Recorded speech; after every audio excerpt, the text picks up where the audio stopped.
So very good morning to the class. Today we will going to study about the climatology, and this is very important topic as far as the whole process of preparation is concerned. खासा weightage रहता है UPSC के आपके geography section में, and in general जब भी आप किसी पीसीएस एग्ज़ाम की तैयारी करेंगे और जो भी ज्योग्राफी का सेक्शन होगा वहाँ पर आपको एक अच्छी अंडरस्टैंडिंग होनी चाहिए क्लाइमेटोलॉजी से. We'll try to cover comprehensively. We'll try to understand the concepts because facts तो हैं, but when you understand the concept then it is easy and it would be memorable. It would be perennial for you to keep for a longer memory, right? So whenever you read, try to visualize the geography.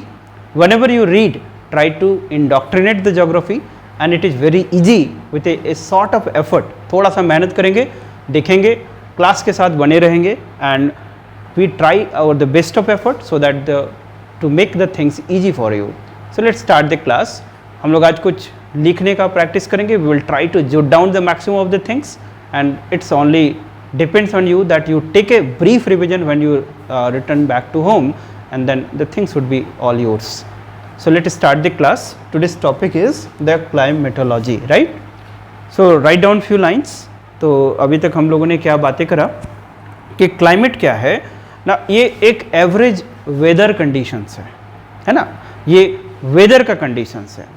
तो जैसे day to day changes होता है, जैसे हम लोग क्या बातें करते हैं कि जैसे अभी रात है, दिन है, अभी तुरंत हो सकती है बारिश हो जाएगी, तो ये क्या है, डायूर्नल फेनोमेना है. जो डे नाइट चेंज होता है उसको क्या बोलते हैं, डायूर्नल, है ना. तो इसको जो डे नाइट या फिर शॉर्ट स्पेन ऑफ टाइम में चेंज हो उसको वेदर कहा जाएगा.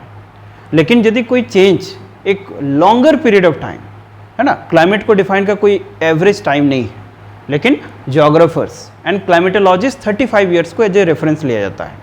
तो ये कितने सालों का एवरेज कंडीशन है, 35 ईयर्स का. तो पहला लाइन क्या लिखें, ये फर्स्ट लाइन हम लोगों ने लिखा कि climate is the aggregate or average of 35 years of weather conditions. ठीक. दूसरा लाइन क्या है, climate is more or less fixed over the given latitude of the given area, है ना. ये अभी क्लियर होगा.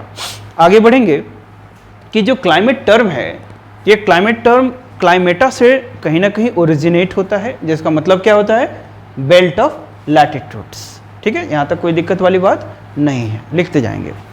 थर्ड पॉइंट के बाद जो नेक्स्ट पॉइंट होगा वो लिखें, आप लोग लिखें. Weather on the another hand, weather on the another hand is the day to day variation और diurnal variation, है ना. diurnal variations हम लोग दो चीज पढ़ रहे हैं कि एक है weather and second one is the climate. ठीक. तो हमने क्लाइमेट में क्या देखा कि क्लाइमेट एक एवरेज वेदर कंडीशंस है. It is an average condition approximately 35 years, 35 साल, 40 साल के बाद जो चेंजेस होता है एटमॉस्फेयर पे, उनको हम लोग एवरेज कंडीशन बोलते हैं, है ना. Climate day to day change नहीं होता है. जैसे मॉनसून, ये क्लाइमेट है ना, मॉनसून चेंज नहीं होता है, बट हो सकता है अभी 10 बजे धूप है, 2 बजे बारिश हो जाएगी. जैसे आप चले जाएंगे, हम लोग वेजिटेशन जब पढ़ेंगे तो वर्ल्ड के वेजिटेशन को कुछ हम लोग क्लास में डिवाइड करेंगे. उसमें से एक क्लास है इक्वेटोरियल रेन फॉरेस्ट, है ना.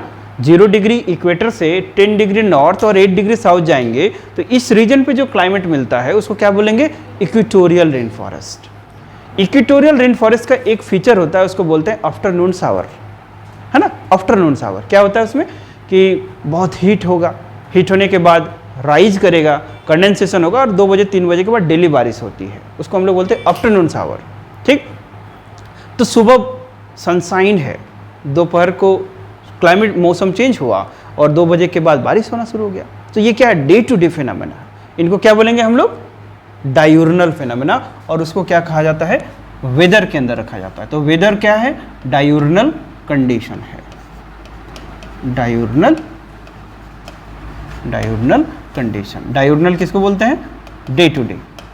समझ में आ रहा है. डायurnal मतलब day to day changes, day to day changes, day to day changes we call it diurnal. But climate क्या है, बड़ा चीज है, एवरेज कंडीशन है. ठीक, तो वेदर क्या लिखे, it is the day to day variations और diurnal variations. Getting my point. In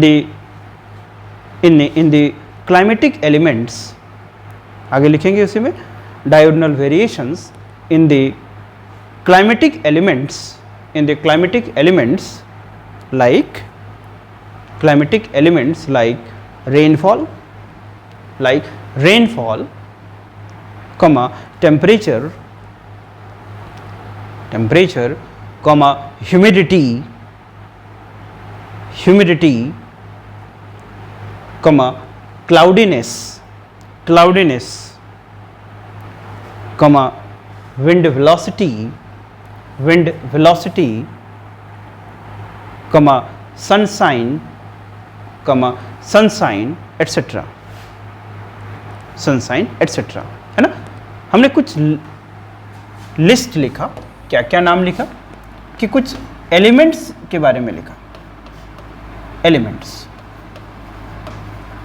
elements of weather और क्लाइमेट, एलिमेंट्स ऑफ वेदर और क्लाइमेट. अच्छा बताओ, वेदर और एलिमेंट्स के जो वेदर और क्लाइमेट के एलिमेंट्स होंगे वो सेम होंगे कि अलग अलग होंगे? सेम होंगे. दोनों ही तो फिनोमेना है ना, कंडीशन है.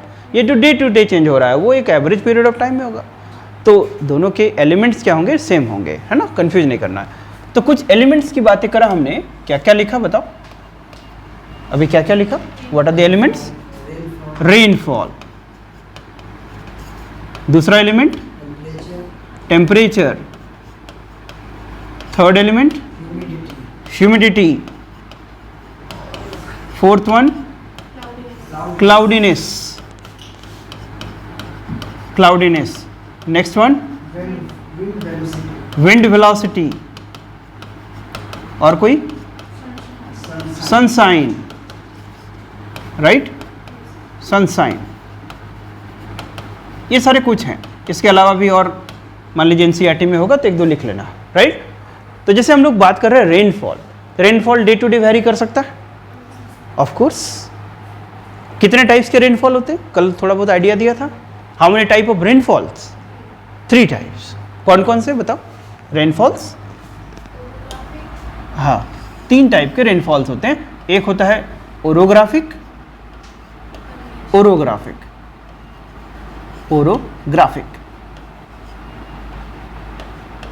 दूसरा क्या होता है? Convectional. Third one is convectional और तीसरा होता है फ्रंटल. याद रखेंगे, थर्ड इज फ्रंटल. आगे पढ़ेंगे हम लोग, है ना. So we have the 3 type of rainfall. लिखते जाएंगे. राइट. सो कौन कौन से? Orographic, convectional and frontal. मैंने कल रेनफॉल का फंडा बताया था. रेनफॉल का मतलब हवा उड़ाओ. हवा उड़ेगा कहाँ पर? जहाँ पर प्रेशर हाई होगा कि लो होगा? Low pressure. लो प्रेशर कहाँ होगा? हाई टेम्परेचर कि low temperature?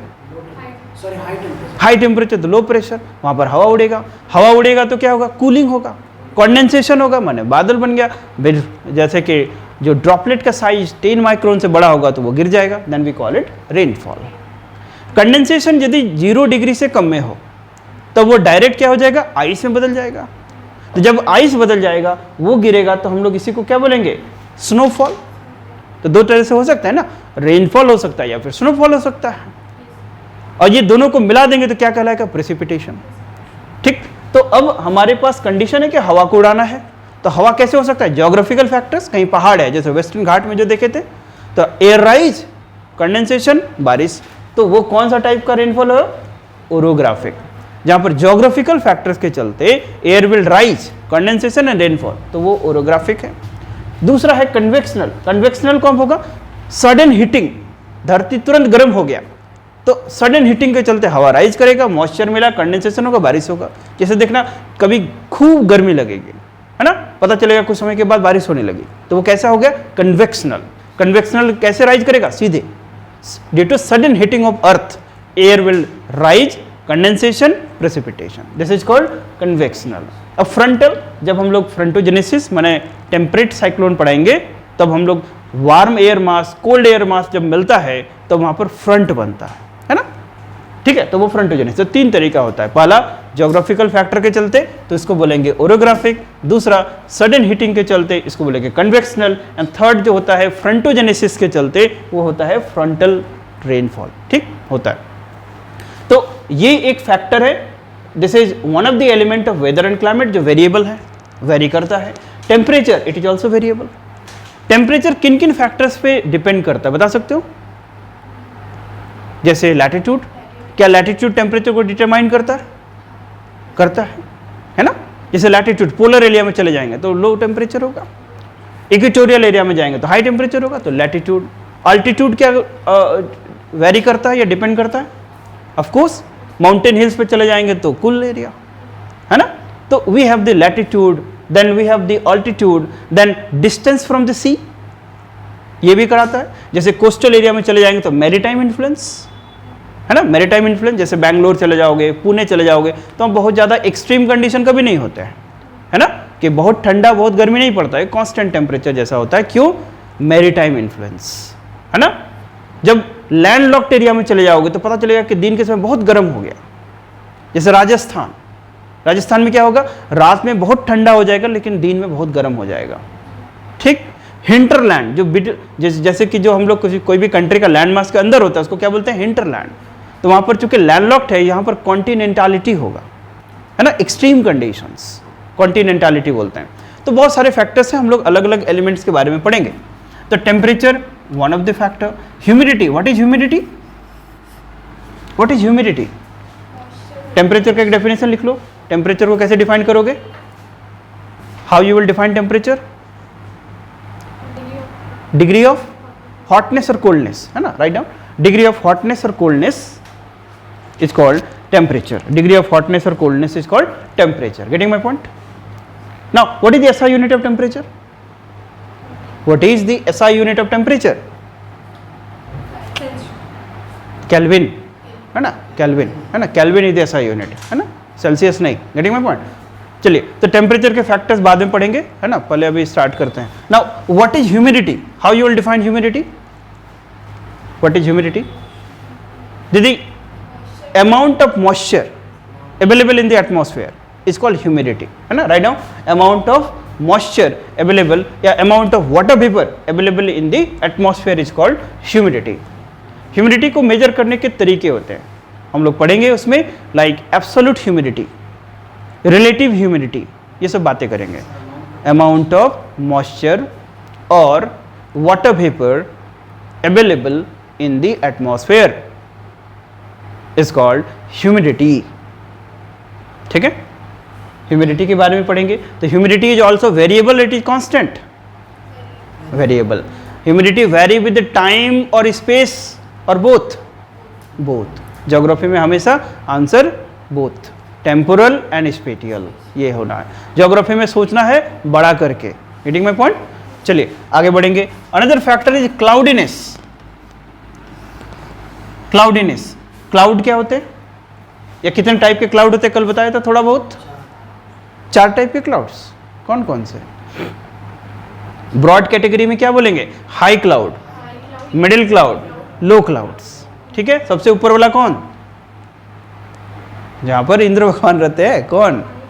Serous, cirrus. Middle cloud are called alto, alto cloud या अल्टस, है ना। सबसे नीचे क्या होगा? निम्बस। बारिश कौन से क्लाउड से होती है? लो क्लाउड्स, हाँ, लो। फैन ऑफ कर दीजिए तो, और इधर वाला एसी ऑन करिए, उधर वाला ऑफ कर दीजिए। लाइट ऑन करो, फैन ऑफ करो, ठीक है। उधर वाला एसी ऑफ करो, इसको चलाओ, या फिर पीछे का फैन चला दो, चला दो, धीरे धीरे चलते रहेगा, स्टीयर होते रहेगा। एसी ऑफ कर दो, यहाँ बैठे आप, एक फैन चला दो। हाँ, तो क्या बता रहे थे कि रेनफॉल जो है वो कौन से क्लाउड से होगा? लो क्लाउड्स।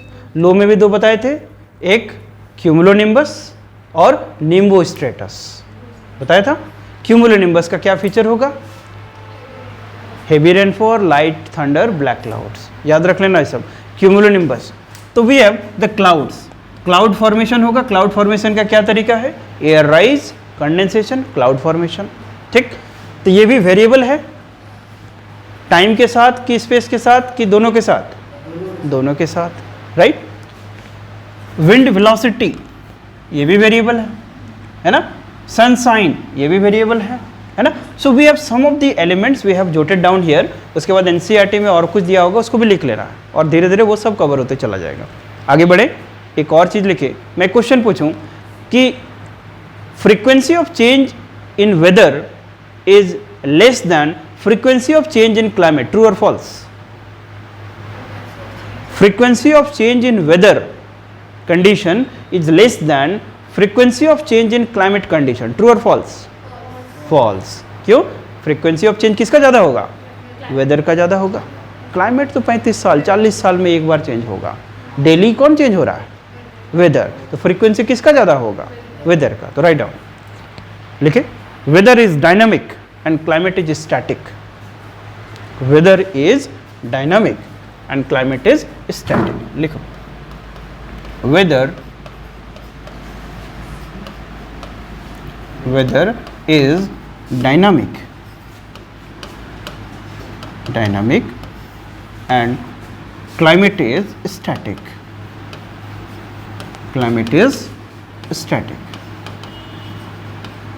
ठीक है, मैंने वेदर की फ्रीक्वेंसी जो है वो ज़्यादा है, क्लाइमेट की फ्रीक्वेंसी कम है। Getting my point? चले, नाउ गिव ए सब हेडिंग एटमॉस्फेयर, है ना। गिव ए सब हेडिंग एटमॉस्फेयर।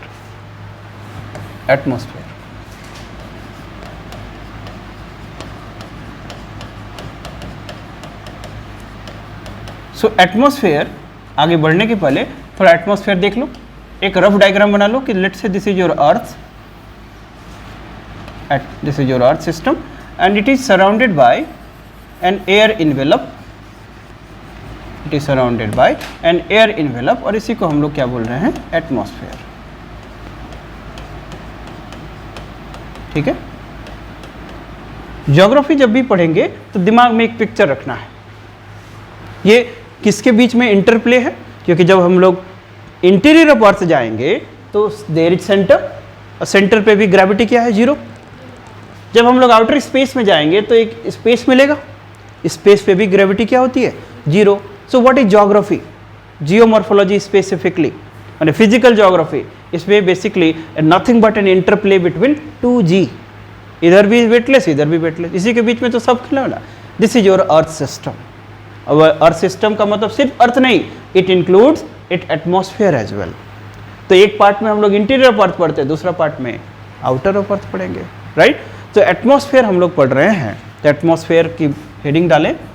सो एटमॉस्फेयर एक ब्रॉड, राइट डाउन लेमैन की तरह लिखे पहला लाइन, है ना, जनरल वे में, कि that earth system include Earth system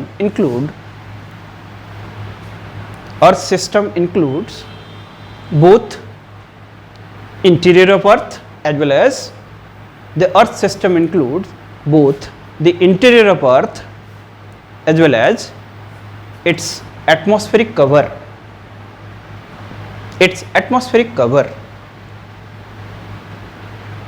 Full stop. Atmosphere refers to atmosphere. Full stop के बाद atmospheric cover. Full stop. Then write down, atmosphere refers to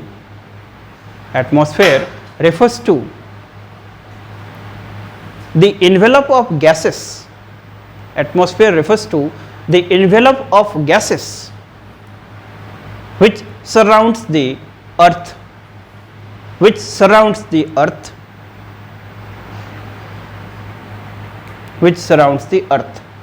ठीक। Then write down कि the composition and structure, सब heading डालो, composition and structure, the composition and the structure,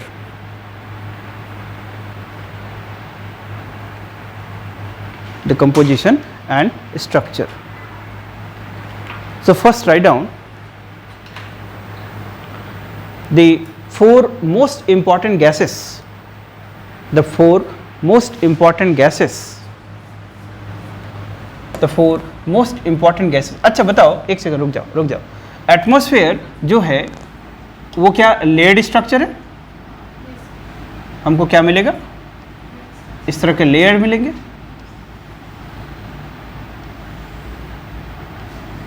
ठीक है. तो what is the first layer? उसके बाद इसको लिखेंगे. पहले एक लाइन लिखे कहीं पर कोना में कि the earth atmosphere has a layered structure. ये लिखे पहले. अर्थ atmosphere has a layered structure. Layered structure. जो अर्थ का एटमॉस्फेयर है वो एक लेयर्ड स्ट्रक्चर है. क्या मैं पूछूं अर्थ का इंटीरियर एक लेयर्ड स्ट्रक्चर है? है? बताएं कौन कौन से लेयर्स हैं? इंटीरियर. पहले इंटीरियर बताइए. क्रस्ट, फिर उसके बाद मेंटल, उसके बाद क्या है? कोर. क्रस्ट, हाँ ठीक है. क्रस्ट और मेंटल को एक लाइन डिवाइड करता है. उसका नाम क्या है? मोहो डिस्कंटिन्यूटी या मोहोरोबिक डिस्कंटिन्यूटी. मेंटल और कोर को कौन डिवाइड करता है? गुटेनबर्ग या ओल्डहैम डिस्कंटिन्यूटी. दोनों ही नाम बोला जाता है. याद रखेंगे. ठीक है. तो ये सारी चीज़ें अभी उतना डिटेल्स में नहीं, यदि जियोमॉर्फोलॉजी होंगे तो और डिटेल बताएंगे, है ना. पेरिस्फेयर, बेरिस्फेयर, है ना, अल्ट्रामैफिक, ये सब चीज़ें उसमें बताएंगे. तो अभी हम लोग एक्सटीरियर ऑफ अर्थ माने एटमॉस्फेयर पे फोकस करेंगे. तो यहाँ देख रहे हैं कि earth atmosphere has a layered structure. So सबसे नीचे कौन सा मिलेगा या सबसे पहला लेयर कौन सा है? ट्रोपोस्फेयर. तो उसके ऊपर क्या मिलेगा? स्ट्रेटोस्फेयर. उसके ऊपर क्या मिलेगा? मेजोस्फेयर. Troposphere, stratosphere, mesosphere. उसके बाद थर्मोस्फेयर. उसके बाद एक्सोस्फेयर, है ना. ये आप बेसिक आइडिया रखें, हालांकि इसके बारे में बहुत डिटेल में पढ़ेंगे अभी, है ना. तो क्या क्या लिखें? पहला लिखें ट्रोपोस्फेयर. ट्रोपोस्फेयर, है ना. स्फेयर माने एक गोला. तो पहला क्या है? ट्रोपोस्फेयर. दूसरा क्या है? स्ट्रेटोस्फेयर. दूसरा क्या है? स्ट्रेटोस्फेयर. स्ट्रेटोस्फेयर. फिर उसके बाद क्या मिलेगा आपको? मेजोस्फेयर. फिर क्या मिलेगा? थर्मोस्फेयर, आयोनोस्फेयर, एक्सोस्फेयर, है ना. आयोनोस्फेयर एक्सोस्फेयर को कभी कभी आउटर स्पेस के साथ मर्ज हो जाता है. तो अभी लिख ले. तो troposphere, stratosphere, mesosphere, thermosphere, thermosphere, फिर लिख लो आयोनोस्फेयर, फिर लिखो एक्सोस्फेयर. हाँ लिखो. लिख दें कि लिख लोगे? लिख लोगे ना. हाँ लिखो. Troposphere, stratosphere, mesosphere, thermosphere, ionosphere, exosphere. And exosphere किससे जाके मर्ज हो जाएगा? स्पेस के साथ, है ना. ये किसके साथ मर्ज हो जाएगा? स्पेस, है ना. साइंटिफिकली या टेक्निकली स्पेस को डिफाइन कर सकते हो? Can define space. What is space? तो इस क्लासिफिकेशन के अकॉर्डिंग जो हम लोगों ने लेड स्ट्रक्चर बनाया, इसके अकॉर्डिंग जो स्पेस है ये अराउंड 400-500 किलोमीटर के बाद मिलेगा. ठीक है. क्योंकि जब ट्रोपोस्फेयर की बात करेंगे तो ये कितना है? 8 to 16 किलोमीटर्स. फिर ये 50 किलोमीटर तक मेजोस्फेयर, ये 80 किलोमीटर तक, ये 100 से 400 के ऊपर. तो अराउंड 400-500 के बाद हमें स्पेस मिलता है अकॉर्डिंग टू क्लाइमेटोलॉजिस्ट. लेकिन जब स्पेस टेक्नोलॉजी पढ़ेंगे, स्पेस टेक्नोलॉजी, मिसाइल टेक्नोलॉजी, तो वहां पर कर्मन लाइन डिफाइन करेंगे. कौन सा line? Karman line. Karman line UN COPUOS मैंने बताएंगे उस समय. उसके अकॉर्डिंग बोला जाता है कि anything which is beyond the 100 kilometre, जो अर्थ से 100 किलोमीटर के ऊपर जो भी है वो क्या कंसिडर कर लिया जाएगा? स्पेस कंसिडर कर लिया जाएगा. ठीक है. तो वो हम लोग कहाँ पढ़ेंगे? स्पेस टेक्नोलॉजी में, सैटेलाइट कम्युनिकेशंस में, राइट. तो यहाँ पर बस एक कॉर्नर में कहीं पर लिख लो नोट करके, एक पॉइंट लिखो नोट करके. Note, write down Karman line. Karman line. What is this Karman line? The Karman line basically क्या करता है? it sets the boundary of space, sets the boundary of space, sets the boundary of space. Write down. According to Karman line, according to Karman line, comma, anything beyond the 100 kilometer, anything beyond the 100 kilometer from the earth's surface, anything beyond the 100 kilometer from the earth's surface is considered to be space, is considered to be space. ठीक है, ये space technology में और बात करेंगे इस पे, है ना। तो 100 किलोमीटर के ऊपर जो भी है वो क्या कहलाएगा, स्पेस कहलाएगा। लेकिन हम लोग यहाँ पर जो क्लासिफिकेशन पढ़ेंगे वो थोड़ा डिफरेंट पढ़ेंगे। या 400 किलोमीटर तक हम लोग का एटमॉस्फेयर है नहीं मेरे पास। चलिए वापस आएंगे। तो हम लोगों ने क्या देखा कि अर्थ एटमॉस्फेयर है जो लेयर्ड स्ट्रक्चर, जिसमें कि ट्रोपोस्फेयर है, स्ट्रेटोस्फेयर है, मेजोस्फेयर है, थर्मोस्फेयर है, आयोनोस्फेयर है, एक्सोस्फेयर है। ठीक, तो ट्रोपोस्फेयर में मोस्टली जो जियोफिजिकल फिनोमेना होता है जैसे रेनफॉल, प्रेसिपिटेशन, ये सब चीज़ें रेस्ट्रिक्ट होती है ना। स्ट्रेटोस्फेयर का क्या इंपॉर्टेंस है बता सकते हो? स्ट्रेटोस्फेयर में क्या इंपॉर्टेंट चीज़ मिलता है? स्ट्रेटोस्फेयर नहीं, मेजोस्फेयर में वो ओजोन लेयर, बेसिक बात है। ओजोन लेयर, ओजोन लेयर कितने किलोमीटर के आसपास है? 32 किलोमीटर्स, है ना। तो खाली लिख ले स्ट्रेटोस्फेयर के डैश में ओजोनोस्फेयर इज फाउंड हियर, है ना। स्ट्रेटोस्फेयर के बगल में लिखो, सब डिटेल्स में करेंगे, अभी बस खाली ट्रिकी नोट की तरह लिखते जाएं। Ozonosphere is found here. Why ozone layer is important? Ozone layer क्यों इंपॉर्टेंट है? क्योंकि वो अल्ट्रावायलेट रेडिएशन से हमें बचाता है ना। Write down. Acts as a filter, acts as a filter from acts acts as a filter from unwanted UV radiations, acts as a filter from unwanted UV radiations, UV radiations को absorb करता है, right. वो जो layer है वो nanometre के width का है। ओजोनोस्फेयर का जो लेयर है वो नैनोमीटर है, जितना हम लोग का हेयर का डायमेंशन होता है उस तरह का लेयर है वो, है ना। What is ozone hole? Ozone hole बोलते हैं ना। ओजोन होल माने क्या, उसमें छेद हो गया तो क्या होता है ओजोन होल, है ना। थिकनेस घट जाना, है ना। Concentration of the ozonosphere decreases, है ना। This is called ozone hole, है ना। बस खाली अभी लिख ले इतना। स्ट्रेटोस्फेयर पे आपको क्या मिलेगा? ओजोनोस्फेयर मिलेगा। ओजोनोस्फेयर का क्या पर्पस है? जो फैटल या फिर अनवांटेड अल्ट्रावायलेट रेज है उससे बचाता है, ठीक है, अर्थ सिस्टम को। मेजोस्फेयर में जो तुम बोले कि मेजोस्फेयर में क्या होते हैं ना, चमकते हुए बादल, नॉक्टिलूसेंट क्लाउड्स बोला जाता है उनको। सो मेजोस्फेयर में क्या मिलेगा? नॉक्टिलूसेंट क्लाउड्स, है ना। वहीं पर लिख लो नॉक्टिलूसेंट, नॉक्टिलूसेंट क्लाउड्स। ये आपको कहाँ मिलेगा? ओजोनोस्फेयर, सॉरी मेजोस्फेयर में, है ना। क्लाउड्स है तो क्या मेजोस्फेयर में मॉइस्चर होगा? बिना मॉइस्चर का क्लाउड तो बनेगा नहीं, तो कंफ्यूज कराएगा, है ना, इस तरह की चीज़ें। तो मेजोस्फेयर में क्लाउड मिलेगा, माने मॉइस्चर मिलेगा। नॉक्टिलूसेंट क्लाउड यूरोप से आपको देखने को मिलेगा, चमकते हुए बादल, ठीक है। और भी बातें करेंगे इसमें, तो एक कुछ पॉइंट्स अब लिखें। तो कंपोजिशन के अंदर लिखे, कंपोजिशन, हाँ, गैसेस में लिखें। नो एसी, 4 क्रोनोलॉजिकली सबसे इंपॉर्टेंट गैसेस कौन से हैं? NOAC, NOAC. N refers to nitrogen, O refers to oxygen, A refers to argon and C refers to carbon dioxide, ठीक है। तो कंपोजिशन में फर्स्ट लिखे नाइट्रोजन। नाइट्रोजन के बारे में एक पॉइंट लिखो। नाइट्रोजन कि under the atmospheric condition sorry under the atmospheric condition nitrogen is chemically inert gas. Under the atmospheric condition nitrogen is chemically inert gas,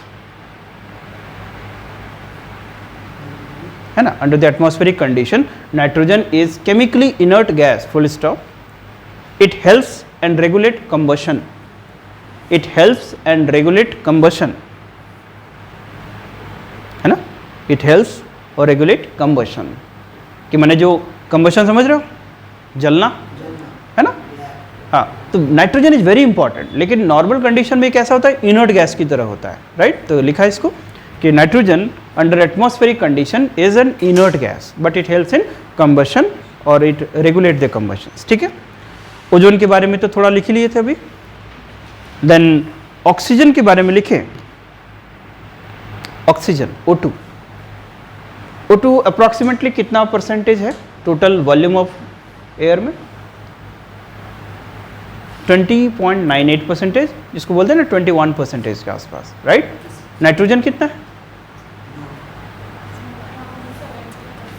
कल सब याद करोगे, है ना. एनसीईआरटी में दिया है 78.02 के आसपास, है ना. हाँ, तो कल एकदम आप लोग को याद होना चाहिए, हम पूछेंगे, राइट, क्लास में.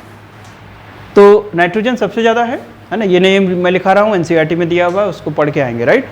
नेक्स्ट है ऑक्सीजन. Oxygen around 20.98%. डैश देके लिखो. Which participate in combustion, which participate in combustion. बिना ऑक्सीजन का क्या आग जलेगा?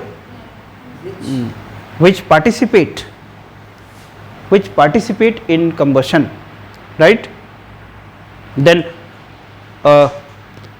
Right down the green house gases. Green house, अच्छा नाम लिख लिए थे, आर्गन, CO2 परसेंटेज तो याद कर ही लीजिएगा, है ना. Then write down green house gases. Green house gases, the gases which have potential, green house gases में क्या लिखें? The gases which have potential to trap heat, the gases which have potential to trap heat are referred as greenhouse gases. GHG are referred as greenhouse gases. हम लोग Kyoto protocols वगैरह की बात करेंगे, बस खाली अभी इंट्रोडक्टरी नोट्स लिखते जाएं. Next write down water vapour. Water vapour. Now water vapor is the most variable gas. Water vapor is the most variable gas, है ना. Water vapor is the most variable gas, full stop.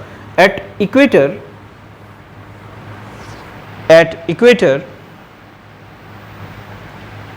it is around 4%. At equator it is around 4%, and at the pole it is around 0.4%. At pole it is around 0.4%, and in the mid latitude लिखो ना, लिखो. And at pole it is 0.4%, and in the mid latitude it is 2 to 3%. क्या लिखा? देखो,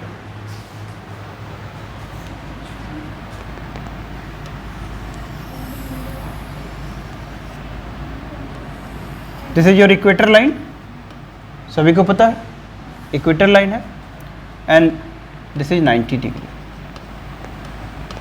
ठीक है, ये polar region है. तो यहाँ पर जो वाटर वेपर है यहाँ पर कम होगा, अप्रॉक्सीमेटली कितना लिख रहा है? 0.4%. इक्वेटर पे कितना लिख रहा है? 4%. और जो ये सारे जैसे इन बिटवीन जो है इनको क्या कहा जाता है? Mid latitudes. मिड लैटिट्यूड्स का मतलब 40 डिग्री, 30 डिग्री, 50 डिग्री, है ना. We call it mid latitudes, right. तो मिड लैटिट्यूड में कितना होगा? 2 to 3%. यहाँ पर 4%, 0.4%. एनसीईआरटी इसी को लिखता है कि वाटर वेपर वेरी करता है 1 to 5% के बीच में. याद रहेगा? एनसीईआरटी में 2-4 फैक्ट्स आगे पीछे होंगे, घबराना नहीं है, कंसेप्ट सीखना है, right.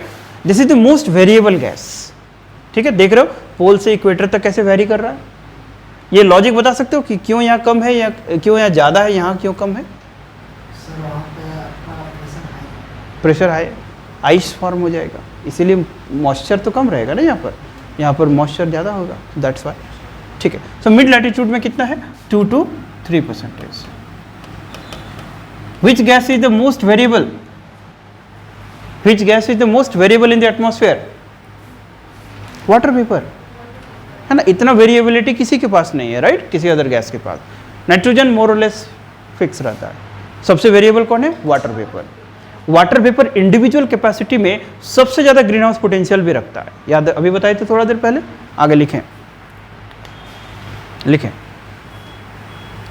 According to, paragraph change करके, according to law of constancy, according to law of constancy, underline कर लेना, according to law of constancy, है ना। क्या लिखा? Law of constancy, right. According to law of constancy लिखो। इन ए गिवन डे और sorry in a given dry parcel of gas, in a given dry parcel of gas, in a given dry parcel of gas, comma, the proportion of all the major gases, the dry parcel of gas, the proportion of all the major gases remains equal, remains equal, है ना। लिखा according to law of constancy in a given dry parcel of gas the proportion of all the major gases remains constant, right. Vivek बताओ what is dry parcel of gas? What is dry parcel of gas? तुम बताओ ना उसका, what is the meaning of dry parcel of gas? आप बताओ। Dry parcel of gas, dry parcel माने जहां पर वाटर वेपर को माइनस कर देंगे उस गैस को हम लोग ड्राई पार्सल ऑफ गैस बोलेंगे। कुछ समझ में आया? दिखा के नहीं? जैसे हम लोग अभी जो इस यहाँ पर मान लो बोकारो के ऊपर में एक हमने सैंपल की तरह गैस का लिया, एक क्लम्प लिया, गोला लिया, तो क्या उसमें मॉइस्चर होगा? होगा। तो मॉइस्चर को माइनस करें तो जो बचेगा उसको ड्राई पार्सल बोलेंगे। समझ में आया कुछ? लिखे dry gas means, dry gas means minus water vapour, माने जो गैस पार्सल है उससे वाटर वेपर को सब्ट्रैक्ट करते हैं आप, minus water vapour is called dry parcel. तो what is the law of constancy? ये क्या बोलता है कि कंपोजिशन में सबसे वेरिएबल कौन सा है? Water vapour. यदि उस मान लेते this is your air parcel, इसमें भी मॉइस्चर होगा ही होगा, इसे मॉइस्चर को हटा दो तो जो बच गया वो क्या कहलाता है आपका? Dry parcel. तो ड्राई पार्सल में मोस्टली क्या होंगे? गैसेस होंगे, नाइट्रोजन होगा, ऑक्सीजन होगा, है ना, NOAC होगा, इसके अलावा ट्रेस गैसेस होगा। तो उनका जो कंपोजिशन मोर और लेस कैसा रहेगा? फिक्स रहेगा। इस हिसाब से देखें तो जो एयर है वो कैसा हो गया? होमोजेनियस हो गया कि हेट्रोजेनियस हो गया? होमोजेनियस हो गया। लेकिन वाटर वेपर रहने के चलते इसका कंपोजिशन क्या हो जाता है? वेरिएबल हो जाता है। इसलिए एयर का डेफिनेशन क्या है? It is an heterogeneous mixture of gas, है ना। यदि हम लोग वाटर वेपर को रिमूव कर दें तो मोर और लेस इसके पास होमोजेनियस कैरेक्टर आ जाएगा, है ना। कंफ्यूज करा सकता है, इसलिए ध्यान से समझना जो बता रहे हैं, राइट। एक लाइन लिखो पहले, air it is a heterogeneous mixture of gases, it is a heterogeneous mixture of gases. Heterogeneous term का क्या मतलब होगा? If the composition is not remain constant throughout we call it heterogeneous mixture. Heterogeneous का क्या definition है? जैसे मान लेते हैं कोई शरबत बनाओ आप, ठीक है,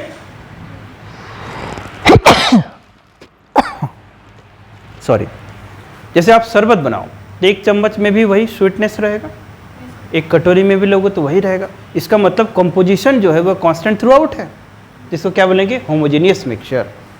बट एक जगह आप थोड़े चावल ले लो, एक पल्सेस ले लो, कंकड़ ले लो, मिला दो यदि एक मुट्ठी उठाओ, अलग करो, सारा का नंबर काउंट करो, एक कटोरी उठाओ, सारा का नंबर काउंट करो, कोई जरूरी है कि सेम आएगा?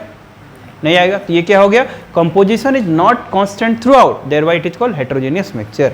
आए समझ में? तो एयर कैसा है? होमोजेनियस कि हेटेरोजेनियस?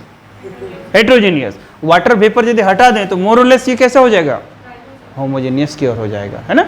यदि वो लिखेगा कि इफ एयर वेपर या water vapour is remove from the atmosphere then air is approximate homogeneous mixture, true है ना।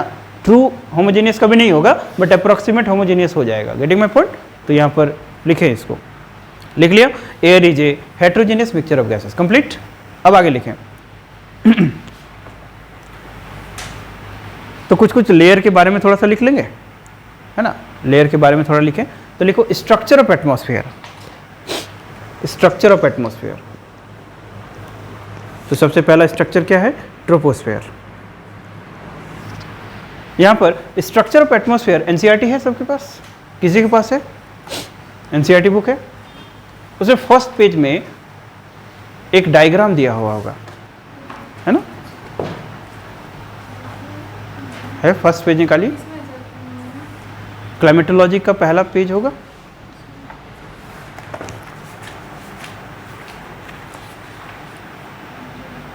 ये कोई दूसरी किताब है क्या?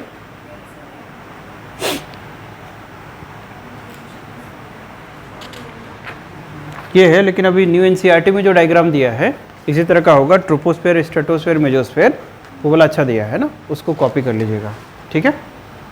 एनसीईआरटी में होगा, है ना, वाला चैप्टर में। तो स्ट्रक्चर ऑफ एटमॉस्फेयर एक पेज छोड़ दीजिए, वहाँ पर उस डायग्राम को बनाना है घर पे, ठीक। उसके बाद लिखो ट्रोपोस्फेयर। ट्रोपोस्फेयर, एक पेज छोड़ देना। ट्रोपोस्फेयर पहला पॉइंट लिखो, ट्रोपो मीन्स टर्बुलेंस। लिखो ट्रोपो मीन्स टर्बुलेंस। ये कैसा एटमॉस्फेयर है? टर्बुलेंस का स्फेयर है, वेरिएबिलिटी ज़्यादा होगा, रेनफॉल, प्रेसिपिटेशन सब कुछ ज़्यादा होगा, सो देयर बाय टर्बुलेंस है ये। लिखो ट्रोपो means turbulence.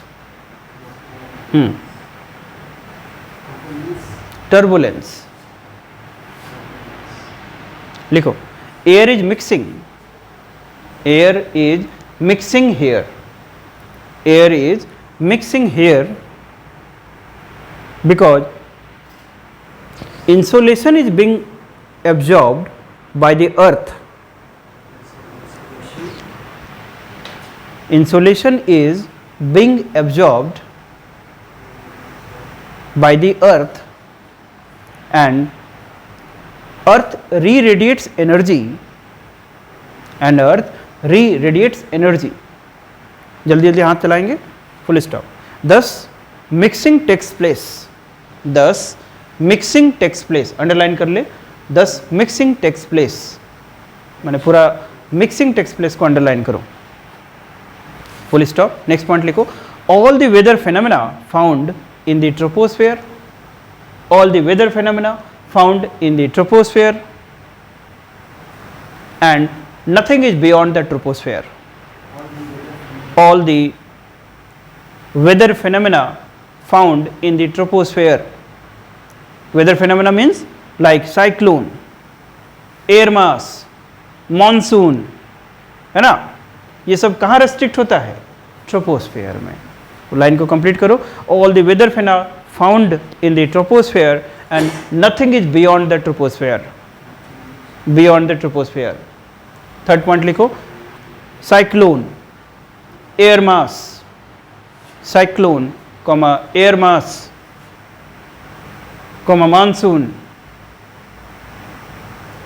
Monsoon restricted below the troposphere. क्या हुआ विवेक, नहीं लिख पा रहे हो? कहाँ छूट गया तो बाद में कॉपी कर लेना। लिखो cyclone, air mass, monsoon restricted below the troposphere. लिख लिया यहाँ तक। नेक्स्ट पॉइंट लिखो, the presence of water vapour, the presence of water vapour makes the presence of water vapor also makes, है ना, also makes the troposphere turbulent, also makes the troposphere turbulent, है ना, full stop। if we remove the water vapor, if we remove the water vapor, if we remove the water vapor from the troposphere, troposphere,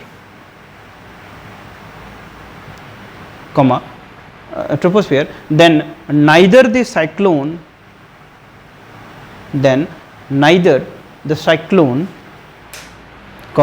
air mass, rainfall, cloudiness, etc. will takes place. पहले ध्यान से समझो. सो हमने क्या अभी देखा कि we are actually discussing about the first layer. The first layer is, है ना, this is your ground and ये हमारा है ट्रोपोस्फेयर.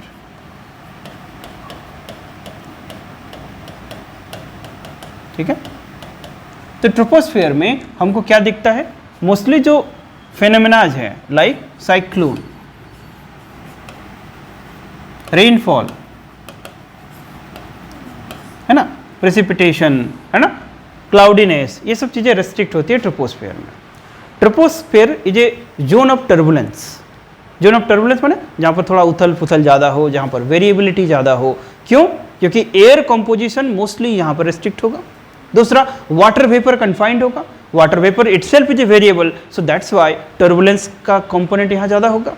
तो troposphere is a turbulent zone, है ना. पहला पॉइंट याद रखेंगे, जितने भी फेनोमेना है यहाँ पर रेस्ट्रिक्ट होता है. और another point write down, troposphere की हाइट क्या होती है मोरलेस?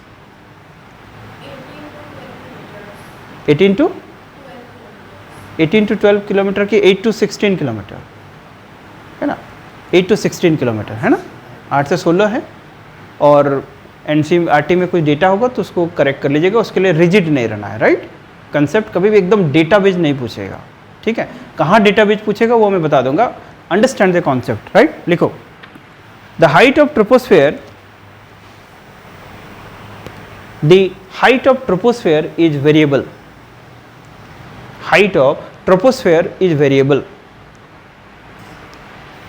16 kilometer at equator, 16 kilometre at equator, माने इक्वेटर के ऊपर में ज़्यादा ऊंचा है. And approximately 6 to 8 kilometre and approximately 6 to 8 kilometre at the pole. ठीक है. तो 16 किलोमीटर के आसपास इक्वेटर के ऊपर में है और पोल के आसपास कितना है? 6 to 8 किलोमीटर. इस पर झगड़ा नहीं करना है, कहीं 8 लिखे कहीं 6 लिखे. क्वेश्चन पूछेगा यूपीएससी में इस लायक या पीसीएस में, ऐसा क्यों? समझ में आया? तुम्हारा क्वेश्चन कहाँ पर है कि ऐसा क्यों? यहाँ 16 किलोमीटर, वहाँ 8 किलोमीटर, है ना. इसलिए कभी भी रिजिड नहीं होना है डेटा में. डेटा तुम्हारा डोमेन नहीं है. Getting my point? अब बताइए इसका आंसर, सोच के बताओ. ट्रोपोस्फेयर की हाइट वेरिएबल है. 16 किलोमीटर से 8 किलोमीटर है. पोल पे कम है, इक्वेटर पे ज़्यादा है. दिख गया? विजुअलाइज करो, this is your earth system. ये हमारा इक्वेटर है, ये पोल है. तो इक्वेटर पे मान लेते हैं ऐसा, पोल पे ऐसा. तो कुछ ऐसा है स्फीयर. तो घुमाएंगे तो बताओ ऐसा क्यों? है ना. देखते भी जाना, है ना, देखने की कोशिश करना. नहीं समझ में आया तो बोलना रुक के सर नहीं दिख रहा है ना. अभी देख लोगे 2-4 क्लास में पूरा क्लाइमेटोलॉजी बढ़िया हो जाएगा. Getting my point? इसका आंसर लिख लो. Because along the equator, because along the equator, sun rays are always vertical. Sun rays are always vertical.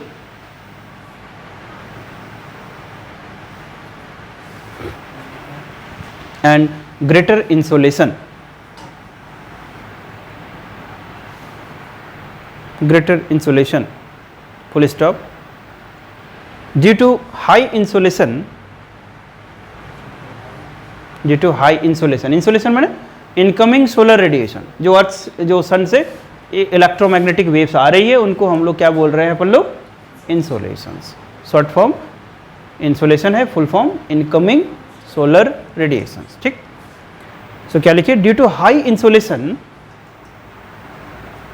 air density is lower.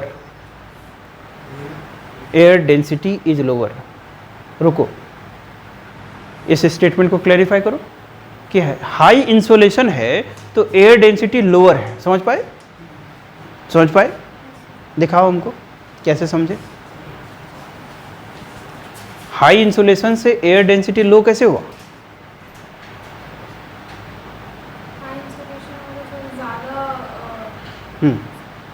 Solar radiation ज़्यादा होगा, हीट ज़्यादा होगा। हाँ, तो हल्का होगा कि भारी होगा एयर? टेम्परेचर ज़्यादा है तो हल्का होगा कि भारी होगा? हल्का होगा। प्रेशर है ना, हेवीनेस कम हो जाएगा तो हल्का होगा तो ऊपर उठ जाएगा। तो वही चीज़ लिखा है कि due to high insolation air density is lower, है ना, फुल स्टॉप। आगे लिखे, the troposphere is more extensive. Thus troposphere is more extensive. Troposphere is more extensive. जैसे क्यों ऊंचा हो जाएगा? क्योंकि हल्का हो गया। जैसे तुम एक साइड में क्या करो, एक 1 kg का आयरन का बॉल रखो और एक साइड में कॉटन रखो, तो 1 kg कॉटन कितना बड़ा पहाड़ बन जाएगा। समझ पाए कुछ? तो 1 kg कॉटन में ज़्यादा पहाड़ क्यों बना? क्योंकि उसकी जो डेंसिटी है, उसका हेवीनेस है, उसका वेट कम है, इसलिए ज़्यादा वॉल्यूम लगेगा। यहाँ इसका वेट ज़्यादा है इसलिए कम वॉल्यूम लगेगा। तो यही पोल है, चूंकि एयर हैवी है, डेंसर है, इसलिए थिकनेस कम हो जाएगा। लेकिन इक्वेटर पे लो डेंसिटी है तो थिकनेस ज़्यादा हो जाएगा। रीजन समझ में आया? इसका रीजन है कि हाई इंसुलेशन, लो डेंसिटी, इसलिए थिकनेस ज़्यादा। वहाँ पर लो इंसुलेशन होगा, हाई डेंसिटी होगा, इससे थिकनेस कम होगा। ऐसे समझ में? ये दिखना है। और घर पे जो भी क्लास के बाद जाओगे लाइंस को पढ़ोगे, दिखना है। नहीं दिखे तो अगला क्लास में इमीडिएट पूछो कि सर ये नहीं दिखा, है ना। अभी कुछ क्लासेस में दिख जाएगा, ज्योग्राफी बहुत टिप पे रहेगा, राइट। तो क्या लिखे? This is more extensive while at the pole। लिखो, while at the pole, while at the pole the cold and dense air, the cold and dense air, cold and dense air is sinking, is sinking, है ना। तो वहां पर thickness कम होगा।